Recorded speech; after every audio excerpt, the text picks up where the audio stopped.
नमस्कार, सुस्वागतम, वेलकम, अभिनंदन। कैसे हैं आप लोग? आप लोगों का स्वागत करती हूँ। बस आप लोगों के व्हाट्सएप ही पढ़ रही थी, बहुत सारे व्हाट्सएप हैं। मैंने आपसे कहा कि मैं अक्सर कई बार व्हाट्सएप पढ़ लेती हूँ, देखती हूँ, और अपनी टीम को तो मैंने खासकर बोल रखा है कि कोई भी क्वेश्चन ऐसा है जो वीडियो से जुड़ा हुआ है तो आप व्हाट्सएप पे कोई भी पूछता है तो उससे मुझसे पूछकर जवाब दिया जाए। और मेरी खुद भी कोशिश रहती है, जैसे कि अभी फ़ोन मेरे हाथ में है, कि मैं वॉइस मैसेज से आप लोगों को जवाब दूँ। सब ठीक है, बढ़िया है, लाइफ चल रही है। Life should not be stop, और लाइफ चलती रहनी चाहिए। किसी ने मुझसे पूछा, राखी जी आप बता सकती हैं क्या कि पंडित या हमारे भारतीय सभ्यता संस्कृति में पीछे इस जगह पर लड़कों की चुटिया रखने की प्रथा क्यों बताई गई है, या लड़कियों की चुटिया रखने की प्रथा क्यों बताई गई है? देखिए, लड़कियों की चुटिया रखने की तो खैर कोई प्रथा ही नहीं है। जब बाल लंबे होंगे तो आप 24 घंटे तो खोल के नहीं रहेंगे, और एक भारतीय सभ्यता संस्कृति के हिसाब से एक्सेस ऑफ बाल जब आप अपने खोलते हैं तो आप अपनी एनर्जीज को वेस्ट करते हैं। आपकी एनर्जीज वेस्ट होती हैं और आपके अंदर से कुछ बॉडी में से ऐसे हार्मोन्स निकलते हैं जो सही जगह नहीं पहुंच पाते, जिनका सही यूज होना चाहिए। तो इसलिए ब्राह्मण का चोटी बांधना एक चिन्ह है।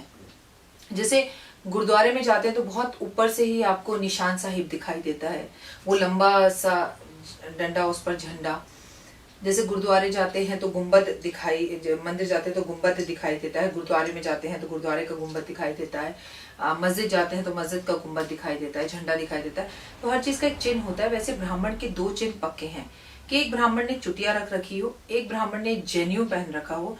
अगर धोती कुर्ता पहन रखा हो तो माशाअल्लाह, लेकिन अगर आज के 2019 के ब्राह्मणों की बात की जाए, चलिए धोती कुर्ता ना भी पहन रखा हो, वो धोती पजामे पर आ गया हो, या कई पंडित जो है पैंट पहन लेते हैं और उसके ऊपर कुर्ता पहन लेते हैं, तो ये भी चलेगा। कहने का मतलब है ये हमारी सभ्यता है। और वैसे भी जब ब्राह्मण चोटी इस जगह पर रखता है तो ये तो पता चलता है कि वो ब्राह्मण कुल से है, लेकिन इस जगह पर आपके अंदर जो क्रोध, गुस्सा और काम की जो भावना होती है, सेक्स की जो भावना होती है, उस पर बहुत हद तक कंट्रोल होता है। वो अति नहीं होती है उस चीज की, और बहुत हद तक आप अपने और अपनी पत्नी को छोड़कर और जो महिलाओं की तरफ आपका जो नजरिया रहता है वो ऑटोमेटिकली अच्छा रहता है। क्योंकि जब ब्राह्मण बोलता है या भजन गाता है तो आप नोटिस करेंगे कि चुटिया हिलती है। सुदामा के भजन आपने देखे हैं, सुदामा का कैरेक्टर देखा होगा कि कैसे चुटिया हिला हिला कर वो कृष्ण जी को खुश किया करते थे, उनके साथ खेला करते थे।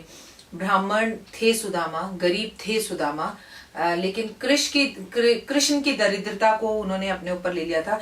खैर, एक बहुत बड़ा बात है जो मैं आपको बताऊंगी, लेकिन मिला जुलाकर चोटी बांधना अच्छा होता है महिलाओं के लिए। इसलिए अच्छा होता है कि महिलाओं के अंदर भी काम भावना जो है वो कंट्रोल होती है, लेकिन उससे कई गुना ज्यादा महिलाओं का बाल बांध कर रखना, खासकर स्टूडेंट्स का बाल बांध कर रखना बहुत अच्छा होता है। तो ये तो आपके सवाल का जवाब था। मैं हूं डॉक्टर बायराकी। इस वक्त आप अपना यूट्यूब चैनल देख रहे हैं। ईश्वर आपके घर के सब बड़े छोटे बुजुर्ग, सब गुरु पंडित, सभी लोगों को मेरा कोटि कोटि प्रणाम, मेरा नमस्कार। आपके घर में बरकत रहे, आपके घर में खुशियां रहे, माहौल अच्छा रहे। क्योंकि 5 नवंबर को गुरु बदला है, और गुरु कारक होता है वसा का। वसा मतलब ऑयल। मैंने आपसे पहले ही कहा था, गुरु के परिवर्तन होने पर सब सुखी सुख है, कुछ बुरा नहीं होगा। लेकिन जो लोग अपनी जिंदगी जीते हैं सिर्फ खाने के लिए, खाना खाना है जीने के लिए, जीना नहीं है खाना खाने के लिए, तो हमेशा याद रखिए वसा की क्वालिटी अगर क्वालिटी अगर बॉडी के अंदर ओवर हो रही है, मक्खन ज्यादा खा रहे हैं, घी ज्यादा खा रहे हैं, उतना वर्कआउट नहीं कर रहे हैं, उतना काम नहीं कर रहे हैं, तो हार्ट अटैक का एक कारण बन सकता है, लंग्स का एक कारण बन सकता है, तंग होने का, फेफड़े, सांस लेने में प्रॉब्लम। जैसे दिल्ली वालों के लिए तो बहुत ज्यादा पोल्यूशन हो रहा है। तो ये 25 नवंबर तक गुरु सबको ऐसे ही धक्का देगा कि बीमार की खबरें आएंगी, तकलीफों की खबर आएंगी। लेकिन अगर आपके पास कर्मा का बैंक बैलेंस अच्छा है तो निश्चित ही रूप से आपका कोई कुछ नहीं बिगाड़ पाएगा। गुरु 25 नवंबर के बाद आपको बहुत कुछ अच्छा भी देगा और बढ़िया भी देगा। तो जो भी लाइफ के अंदर हो रहा हो उसे पॉजिटिव सोचिए। किस विषय और टॉपिक पर मैं आपसे आज बात करने वाली हूँ वो तो खैर बात की बात है। अब ये देखिए, ये रहती हैं D158 में दिल्ली, ठीक है। ये स्वीटी हैं, इनका खत मैंने आपको पहले भी दिखाया था।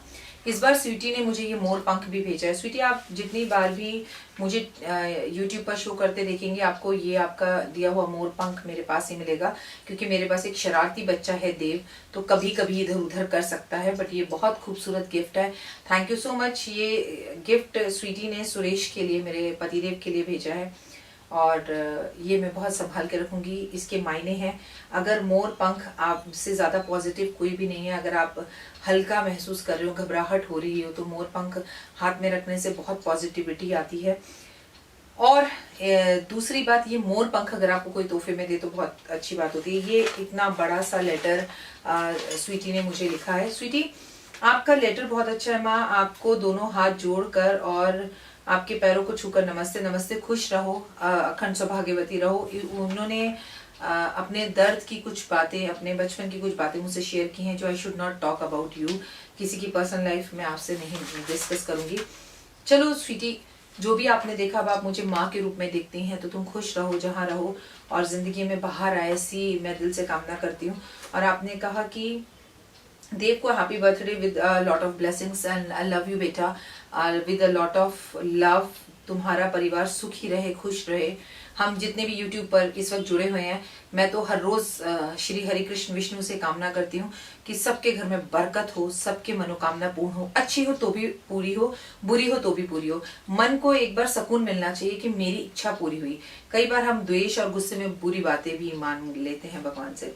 स्वीटी, एक बात कहूंगी, अगली बार जब खत लिखो तो मैं आपका एक फोन नंबर चाहती हूँ, मैं आपसे पर्सनली बात करना चाहती हूँ। अगर संभवतः हो सके तो प्लीज बेटा अपने अगले खत में फोन नंबर जरूर देना। यहाँ पर एक नंबर लिखा है, क्या this is your number? If it's your number तो definitely I will call you. ठीक है, थैंक यू स्वीटी इस प्यार के लिए।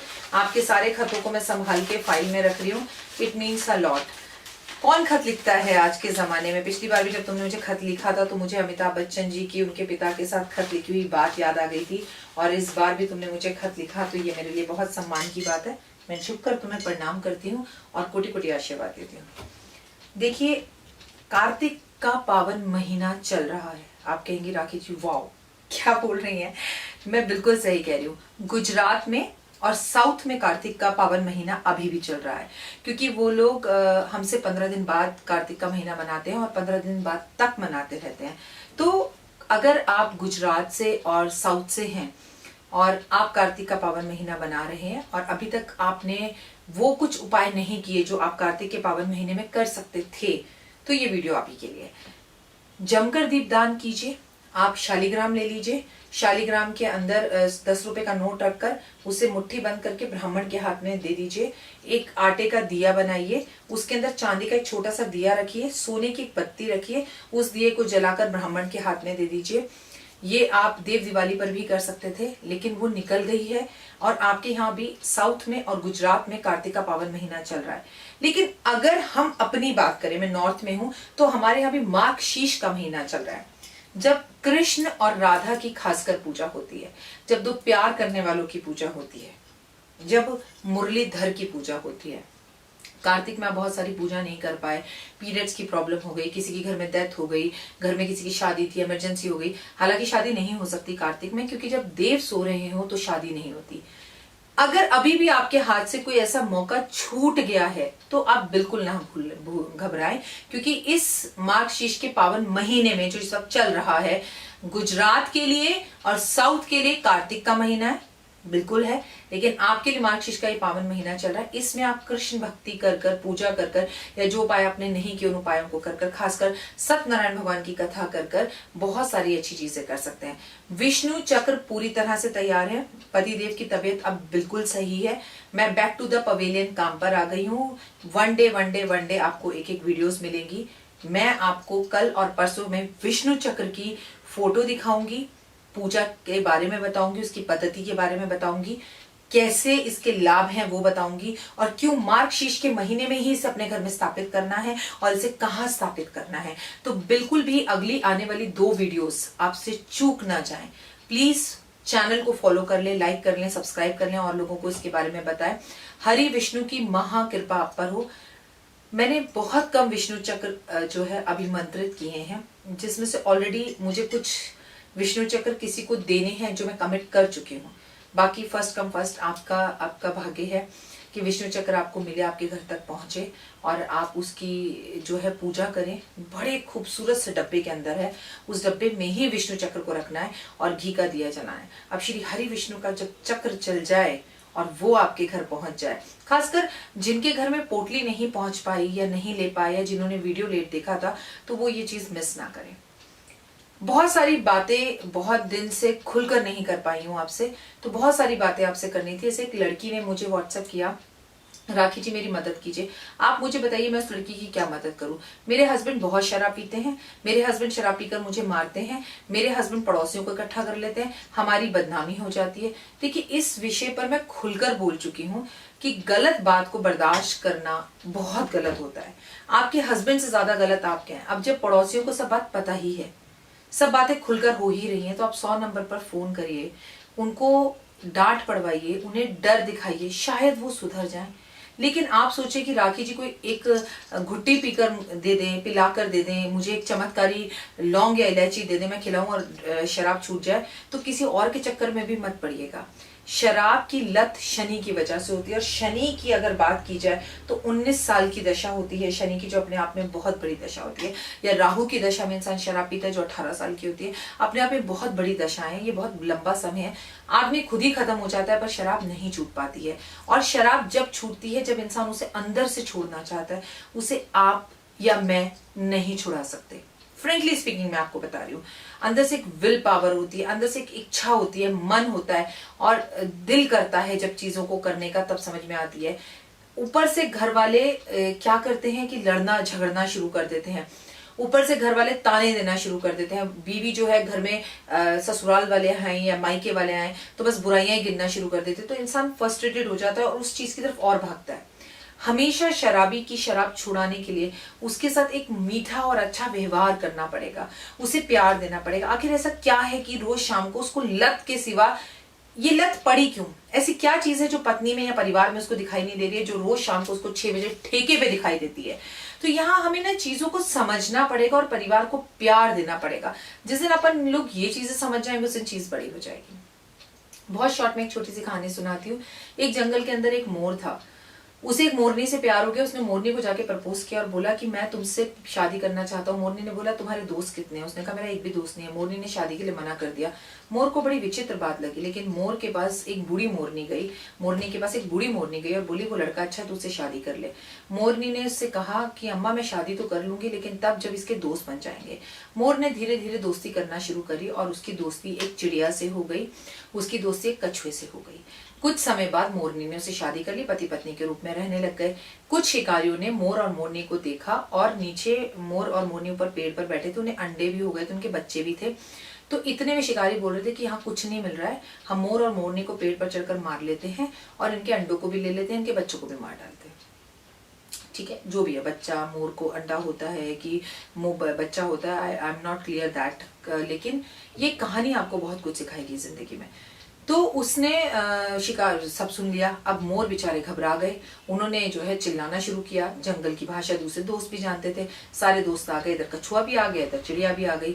अब चिड़िया ने जब मोर और मोरनी से ये बात सुनी तो सारी चिड़ियाओं को बुला लिया और उनकी मदद करने के लिए जोर जोर से शोर मचाकर चिल्लाने लगी। शिकारी को लगा इतनी सारी चिड़िया आई हैं, जरूर कोई दूर बांझ या पिंजरा में कोई शेर होगा जिसको देख के सब पक्षी भाग रहे और शिकारी उनके पीछे भागने लग गए। इतने में उन्हें कछुओं का एक झुंड दिखा। उन्होंने सोचा छोड़ो मोर और मोरनी को, कछुओं को पकड़ देते हैं। वो कछुओं को पकड़ने के लिए आगे भागे तो वो सारे कछुए पानी में चले गए, जिसमें उन्हें पकड़ने के लिए वो पानी में कूदे तो दलदल में गिर गए। जब वो दलदल में गिरे, इतने में मोर और मोरनी का दोस्त शेर आ गया और उन्हीं शिकारियों को शिकार कर कर खा गया। मोरनी मुस्कुराई और बोली, देखा मैंने तुमसे क्या कहा था कि दोस्त इसलिए होने चाहिए कि वो कुछ करे ना करे, बुरे वक्त में आपके साथ खड़े होते हैं, आकर आपको सपोर्ट करते हैं। और टचवुड मेरे बहुत दोस्त हैं, बहुत अच्छे दोस्त हैं। दोस्त भी अच्छे होने चाहिए, आपको कचरा इकट्ठा नहीं करना है, बहुत अच्छे दोस्त करना है। और यहाँ अच्छे दोस्तों से मैं अमीर या गरीब की बात नहीं कर रही हूँ, जो आपके दर्द को बिना कहे समझे, जो आपके हंसने के पीछे के दर्द को समझे और उदास रहने के पीछे के कारण को समझे कि हमारा दोस्त क्यों उदास है, वही आपका असली दोस्त होता है। तो खूब सारे दोस्त बनाइए, उन दोस्तों के साथ दोस्ती कीजिए। जैसे मोर और मोरनी के काम दोस्त आए, अंत में आपके भी काम आएंगे। जब मैं हॉस्पिटल में थी अपने पतिदेव के साथ, तो मेरे बहुत सारे दोस्त आए, उन्होंने मुझे सपोर्ट किया।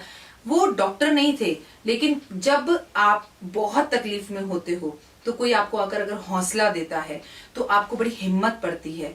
आपको कोई पैसे दे ना दे, आपको कोई समय दे ना दे, बस इतना कह रहे अरे यार सब ठीक है, मैं हूं ना तेरे साथ, it is more than enough. फिलहाल मुझे दीजिए इजाजत, इस वीडियो को जरूर देखिएगा क्योंकि इससे आपको बहुत कुछ सीखने को मिलेगा। जय।